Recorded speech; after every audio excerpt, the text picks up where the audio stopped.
Monsta Creepypasta. This story was found in an old diary dated back in the late 1800s that belonged to a man named David Irvin, and this is what he wrote down.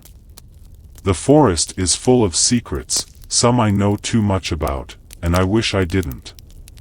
And the memories of my scary experience cause me to start having more nightmares often, and when I do have them, I feel a part of me die each time, because there are things out there that could make the bravest of men crumble to their knees in fear, and this is how.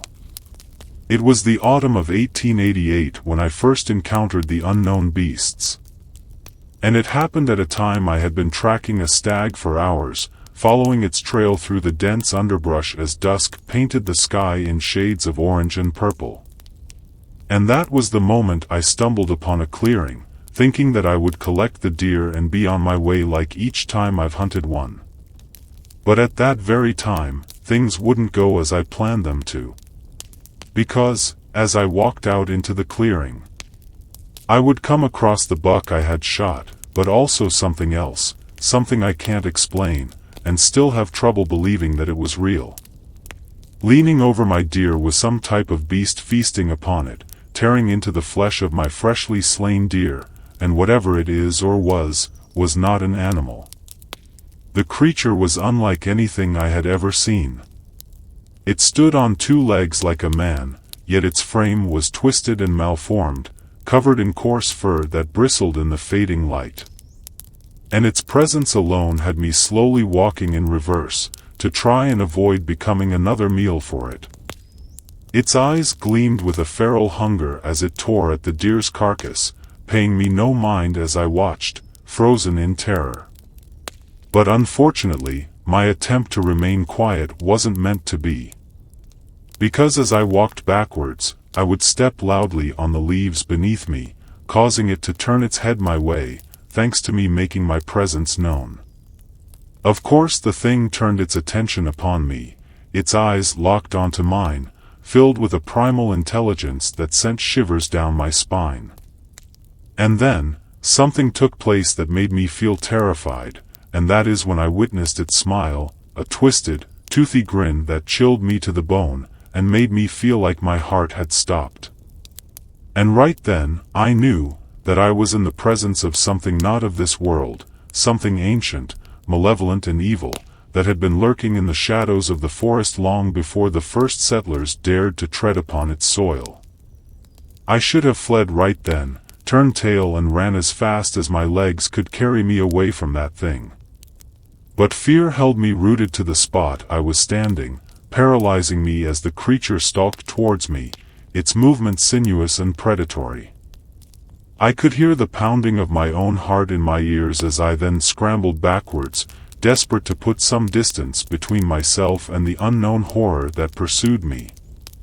Branches clawed at my face, drawing blood as I fought my way through the undergrowth, every rustle of leaves and snap of twigs echoing like a death knell in the stillness of the forest. But the creature was relentless, its unearthly howls echoing through the trees as it closed in on me with each passing moment. I could feel its hot breath on my neck, the stench of decay filling my nostrils as I ran for my life, fueled by adrenaline and sheer terror. I stumbled and fell, sprawling onto the forest floor as the creature loomed over me, its twisted form silhouetted against the moonlit sky, and I knew that it wanted to also tear into my flesh, and as it caught up to me, it began to do that very thing, right as it buried its claws into my leg, causing me to fall down as it started dragging me away, as I let out the most painful scream I have ever let out. But then, just as it seemed all hope was lost, a shot rang out, shattering the night with its deafening roar. I looked up to see a figure emerge from the shadows with a lantern glowing bright, and it was a fellow hunter armed with a rifle that he had leveled at the creature. With a final, blood-curdling scream, the unknown humanoid turned and fled into the depths of the forest, vanishing like a wisp of smoke into the night. I laid there, shaken but alive, as my savior helped me to my feet, also helping me back to town, since I could barely walk on my own. where I was able to get my leg taken care of. And at this moment, as I lay on the dock's bed, I can still hear the creature's haunting cries echoing in the darkness, a reminder of the horrors that lurk in the forest at night, waiting to claim its next victim. Over the next few days, I've got to know the man that saved my life. His name was Mr. Norton, an older man, who lived alone out in the very woods he rescued me at, and it was through him that I learned about the very thing that tried to end my life. Mr. Norton would claim that the beast was a man that turns into a monster when the moon is full, and while he is in beast form, he hunts any and everything he comes into contact with as food. And that I was unfortunate enough to be at the wrong place, at the wrong time. Before he left, he made me promise not to tell anyone else, because it would only put others in danger, even more if they were to go looking for the creature. A few months had passed since that fateful encounter in the depths of the forest. And the memory of that thing still haunted my dreams, its twisted form etched into my mind like a scar that refused to heal. And the memory of it smiling at me let me know that it has intelligence, and knew that it had me scared. I had tried to put the incident behind me, to convince myself that it was nothing more than a trick of the shadows, a figment of an overactive imagination. But deep down, I knew it wasn't. I was sitting in the warmth of my cabin one evening, drinking a mug of steaming tea, when a knock on my door echoed through the silence of the night. I frowned, setting down my mug and rising from my chair to answer the door. All while thinking to myself, who could be out there in the dead of night? As I swung open the door, a figure stepped out of the darkness, bathed in the soft glow of the moon. It was the man, Mr. Norton, the very man who had saved me from the clutches of the very thing that had attacked me a few months ago. His face was drawn and pale, his eyes haunted by the same fear that had plagued me since that night. "We need to talk," he said, his voice barely above a whisper. "There are things you need to know." I ushered him inside, offering him a seat by the fire as he recounted his own brush with the monster. He spoke of sightings, of rumors whispered among the townsfolk of creatures lurking in the night, preying upon unsuspecting travelers who dared to venture too far into the forest. But it was his final words that sent a chill down my spine, words that confirmed my deepest fears. "They're coming for us," he said, his voice trembling with dread as he removed the hat from his head. "The creatures of the forest. We've seen them, and they won't rest until they've got us."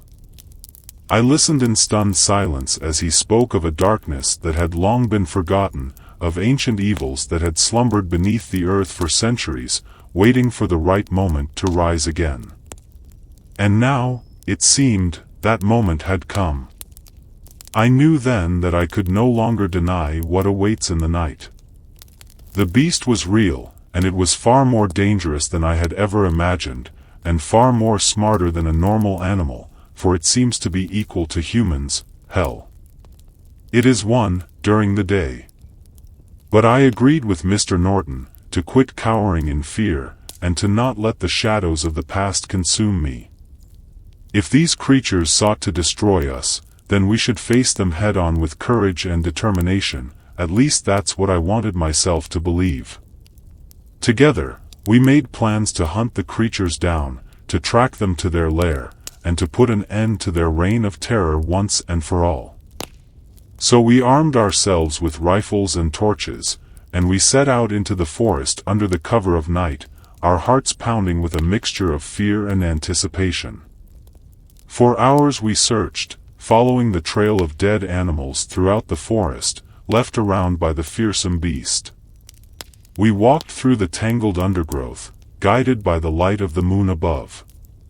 And at one point, we almost gave up looking for them, but then, just as dawn began to break on the horizon, we stumbled upon it, a cavern hidden deep within the heart of the forest, its entrance covered in bones, blood and darkness.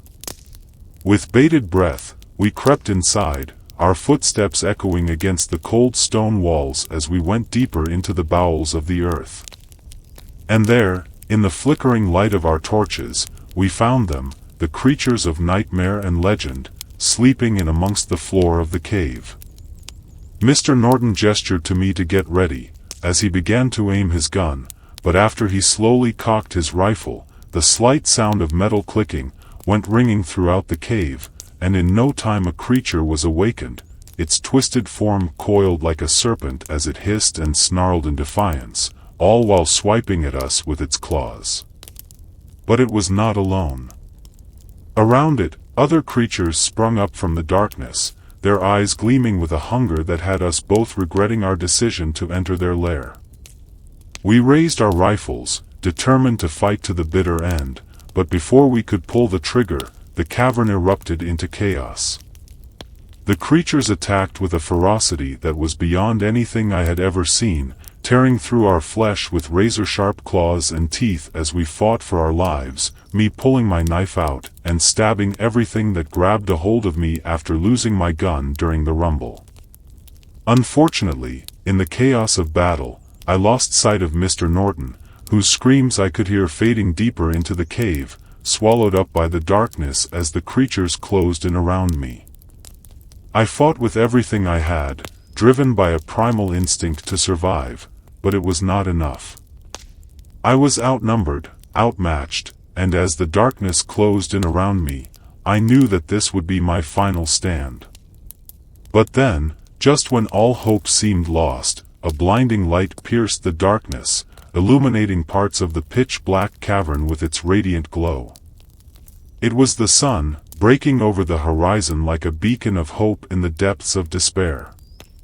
So with a final, desperate surge of strength, I fought my way to freedom, emerging from the cavern battered, bruised and bloody but still alive, and as I walked from the dark and into the light, I would witness one of the most terrifying moments of my life, and that is when a human hand with dirty sharp fingernails would reach out from the dark of the cave and try to grab me, as growls were heard coming from within.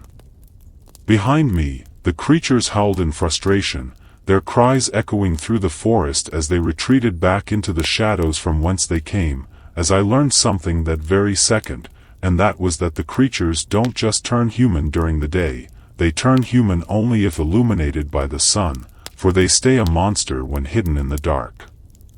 As I stumbled out into the light of day, I couldn't help but think that the nightmare was not over. And that the unknown beasts was not finished with me yet, its reign of terror ready to stay hovering over me, and it wasn't fazed by the courage and determination of two hunters who refused to give up without a fight, even though one of us never emerged from that cave. Now I spend my time, not only remembering the man that once saved me from the bloodthirsty beasts, but also trying to avoid the woods the best I can, in the hopes that the creatures don't find me. But even now, as I sit by the warmth of the fireplace in my house in the city, the memory of that fateful night remains in the back of my mind, a reminder of the evil that lurks just beyond the edge of our world, waiting to claim their next victim. And though the forest may be silent once more, I know that the shadows of the past will always be there, creeping in the depths of the unknown, waiting for the right moment to rise.